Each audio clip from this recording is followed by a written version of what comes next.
मुरलीधरं तोत्रधरं नमामि मनोहरं मोहहरं च कृष्णं मालाधरं धर्मधुरं धरं च पार्थस्य सारथ्यकरं च देवं कर्तव्यदीक्षां च समत्वशिक्षां ज्ञानस्य भिक्षां शरणागतिं च ददाति गीता करुणाद्रभूता कृष्णेन गीता जगतो हिताय। श्रीमद् भगवद गीता जी अध्याय 11वां श्लोक 47वां 47। अब भगवान जवाब देंगे।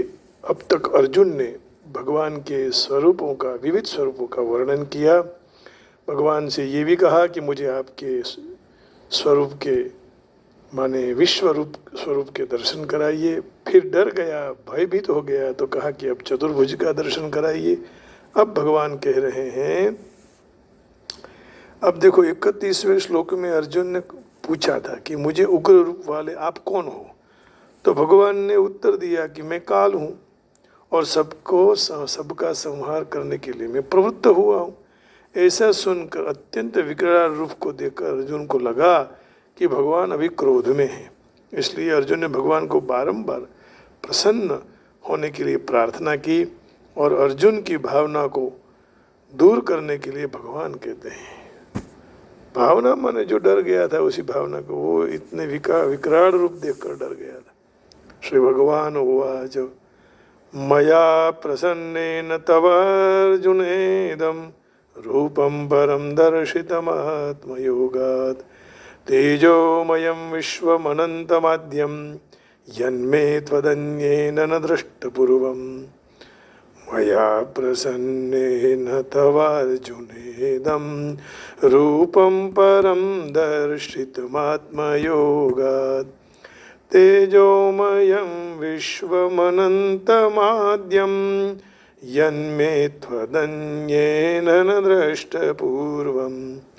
श्री भगवान उवाच अर्जुन मया प्रसन्नेन आत्मयोगात् इदं मे परम तेजोमयम आद्यम अनंतम विश्वम रूपम तव दर्शितम यत् तदन्येन न दृष्टपूर्वम। हे अर्जुन, मैं अनुग्रह करके अपनी योग शक्ति के प्रभाव से इस मेरा उत्कृष्ट तेजोमय, सर्व के आदि का आदि, आदि अनादि असीम विराट रूप तुझे दिखा दिया। तेरे सिवाय इसको किसी ने भी देखा नहीं है। न दृष्ट पूर्वम, इसलिए यह अदृष्ट पूर्वम नहीं है, तत्पुरुष समास का प्रयोग किया गया है। न दृष्ट पूर्वम अदृष्ट पूर्वम। हे अर्जुन, मैं अनुग्रह करके अपने योग शक्ति के प्रभाव से मेरा उत्कृष्ट तेजोमय आदियों के आदि स्वरूप, सर्व के आदि असीम विराट स्वरूप तुझको दिखा दिया। इसके तेरे सिवाय इस स्वरूप को किसी ने भी देखा नहीं है। मया प्रसन्नेन तवार्जुनेदम रूपम दर्शितम। हे अर्जुन, तो बारंबार कह रहा था कि आप प्रसन्न हो जाओ। और अध्याय 11 के 25वें 31वें 45वें श्लोक में तो ये प्रिय भाई, मैं जो विराट स्वरूप तुमको बताया और उसमें विकराल रूप देखकर भयभीत तो हो गया, परंतु इस विकराल रूप में क्रोध में आ जाने के बाद या तो भयभीत होने के लिए मैंने नहीं दिखाया है, तुमको भयभीत करने के लिए, डराने के लिए भगवान कह रहे मैंने नहीं बताया, मैं अपनी प्रसन्नता से विराट स्वरूप तुझे बताया है।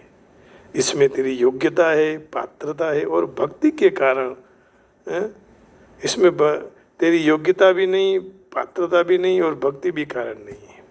तीन बात में बहुत सोचना चाहिए। जब संकट आए तो क्या करने का, धीरता।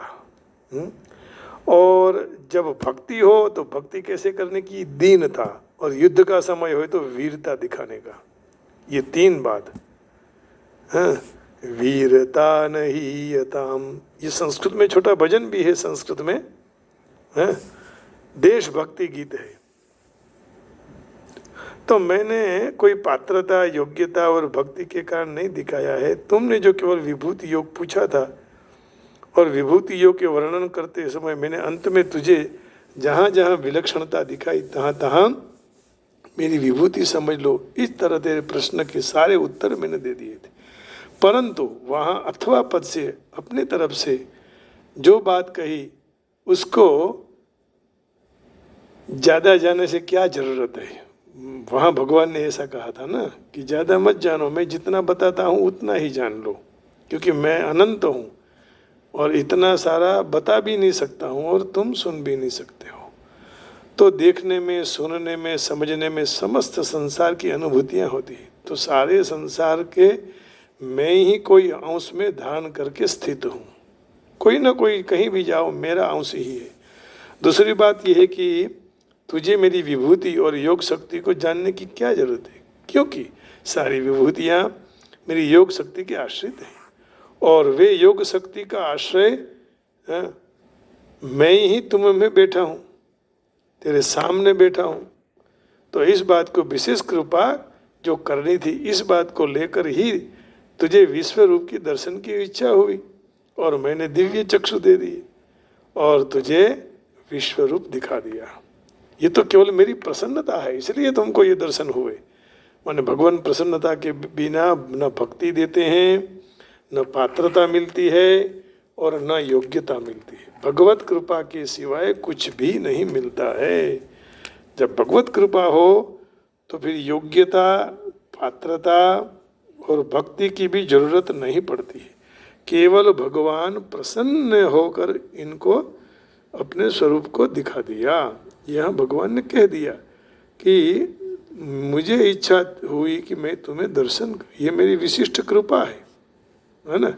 मैं प्रसन्न हो गया इसलिए तुम्हें ये दर्शन करा दिए, ये तो मेरी प्रसन्नता ही है।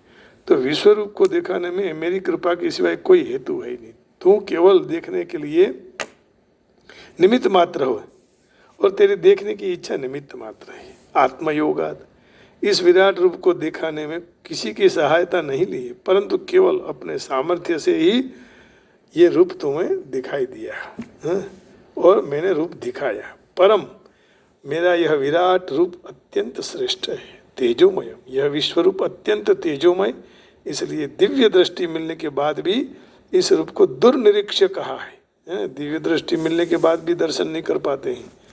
जैसे 11वें अध्याय के 17वें श्लोक में भगवान ने यही बात की है। किरीटिनम गदिनम चक्रिणम च तेजोराशिं सर्वतो दीप्तिमंतम पश्यामि त्वां दुर्निरीक्ष्यं समन्ता दीप्तानलार्कद्युतिम अप्रमेयम। अप्रमेयम जिसका माप नहीं हो सकता। प्रमेय का एक अर्थ किया था ना कि परमात्मा के सगुण, निर्गुण, साकार, निराकार सब रूप अप्रमेय है, माने अपरिमित है। और उसके अंश जीवात्मा भी अप्रमेय है। अनाशीनो प्रमेयस्य तस्मात् युज्यस्व भारत। दूसरे अध्याय के 18 श्लोक में भगवान ने कहा। तो परमात्मा को ज्ञान का विषय नहीं है, क्योंकि वे ज्ञान के खूब दाता है। वेदांत कृतवे दविदेव चा, 15वें अध्याय के 15वें श्लोक। तो यह दुर्निरीक्ष्यम कहा कि भगवान के द्वारा दिव्य दृष्टि देने के बाद भी अर्जुन भगवान की विराट स्वरूप को पूर्ण तरह से नहीं देख सकता है, जब तक भगवान की शक्ति नहीं मिलती, भगवान की कृपा नहीं होती। विश्वम, तो इस रूप को तो अपने विश्वरूप विश्वमूर्ति नाम से संबोधित किया है। मेरा यह रूप सर्वत्र व्याप्त है, अनंत माध्यम। मेरे इस विश्वरूप का स्थल काल आदि दृष्टि, तो इसकी दृष्टि से तो न आदि है न भी अंत है, वो सबका है, आदि और अनादि स्वरूप है। यन्मे त्वदन्ये न दृष्ट पूर्वम, तेरे सिवाय मेरा यह विश्वरूप किसी ने भी देखा नहीं है। वो संजय ने देखा था, व्यास जी ने देखा था, लेकिन और अन्य की बात करते हैं। तो इस भगवान ने कैसे क्यों कही, जैसे रामावतार में कौशल्य को बताया, कृष्णावतार में यशोदा जी, रामावतार में कौशल्या जी, कौरव सभा में पितामह भीष्म जी को, आचार्य द्रोण जी को, संजय को, विदुर को, ऋषि मुनि को भगवान का ये विराट स्वरूप तो देखा था। तो इसका उत्तर भगवान ने अपने विराट स्वरूप के लिए 11वें अध्याय के 48वें श्लोक में, माने आगे के श्लोक में बताते